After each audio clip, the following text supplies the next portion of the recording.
बिस्मिल्लाहिर्रहमानिर्रहीम। Hello viewers, अस्सलाम वालेकुम। मैं अपने महक व्लॉग में आप सब लोगों को खुशामदीद कहती हूँ।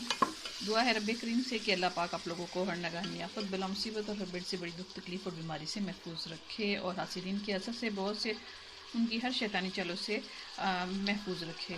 तो व्यूवर्स, आज मैं आप लोगों के साथ शेयर करूँगी महक के किचन में आप लोग के साथ शेयर करूँगी कीमा, आलू, मटर।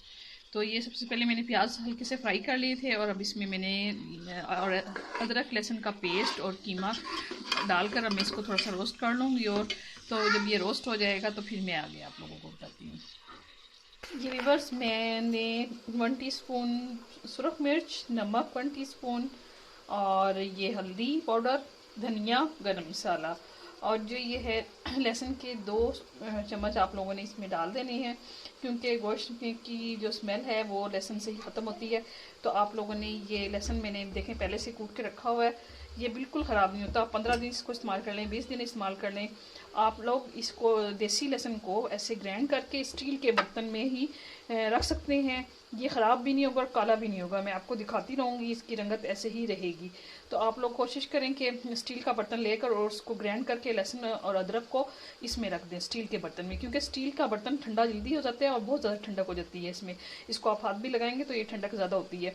आपको कोई क्यूब्स बनाने की ज़रूरत नहीं, आप इसको से सिंपल ग्राइंड करें देसी लहसुन को, और ये सादा लहसुन जो भी है आप उसको और ऐसे स्टील के बर्तन में रख लें, क्योंकि स्टील होता है ज़्यादा ठंडक हो जाती है। आप फ्रिज में रखेंगे तो आपका लहसुन सही रहेगा। ये मैं आपको दिखाती रहूँगी जैसे जैसे आपको मैं इसका ये ख़त्म होने से पहले आपको मैं इसकी शेप दिखाऊँगी, क्योंकि इसकी रंगत ऐसे ही रहेगी। ठीक है, तो ये जो है मैं ये व्यूअर्स इधर मैं कीमा और प्याज और लहसुन अदरक का पेस्ट अब फ्राई कर रही हूँ। सिलेंडर है जिसकी वजह से मैं अब ज़्यादा टाइम फिर लगता है, तो इसलिए मैंने प्याज़ों को हल्का सा फ्राई करके, तो फिर ये खुशबू इसकी वैसे ही फ्राई प्याज़ों की तरह ही आएगी। आपको चेक करके देखिएगा और फिर मुझे बताइएगा कि वाकई इसका टेस्ट फ्राई की हुए प्याज के साथ बनाने से सालन का है कि नहीं है। मैं तो ऐसे ही बनाती हूँ, शुक्र अल्हम्दुलिल्लाह खुशबू हो जाती है। तो इसको आपने ऐसे रोस्ट फ्राई कर लेना है, फिर उसके बाद दीगर इसके जितने भी मसाला जाते हैं वो इसमें मैं ऐड कर दूँगी। अभी थोड़ा सा हल्का सा ये रेडिश ब्राउन हो जाएगा तो फिर इसमें मैं तमाम मसाले डाल दूँगी। ठीक है, और इधर मैं ये घी को मेल्ट कर रही हूँ। मैं ब्रेड लेकर और उसको जो है उसके बॉल्स बनाकर और गुलाब जामुन बनाने लगी हूँ। ये व्यूवर्स, इधर मैंने ब्रेड को लेकर एक प्याली दूध लेकर और इसको ये बना लिया है इसका मिक्सचर। अब मैं इसकी बॉल्स बनाऊंगी तो फिर मैं आप लोगों को दिखाती हूँ। तो व्यूवर्स, ये देखें फ्राई हो गया है सब कुछ। अब जो है ये मैंने जितने भी मसाले निकाले थे तो ये मैं अब इसमें ऐड कर दूँगी। गरम मसाला ज़रा इसमें अच्छा ऐड करना है, ताकि इसी कीमे की जो खुशबू है ना गरम मसाले से ही बनती है। आप लोग कोशिश करें कि कीमे में गरम मसाला को मुनासिब सा डालें।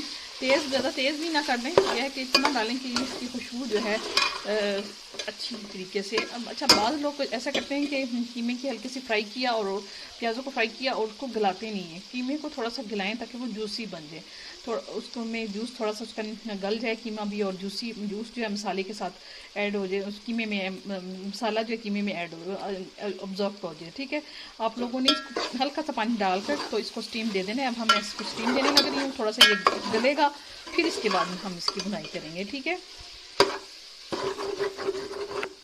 व्यूवर्स, अब मैं ये इसमें मटर ऐड करने लगी हूँ। ठीक है, मटर और आलू जो है बाद में, थोड़ा सा मैं पहले मटर को हल्का सा गला लूँ, फिर उसके बाद आलू मैं इसमें ऐड करके इसको स्टीम दूँगी। ये अब मैं इसको देखें आलू मटर कीमा तैयार है।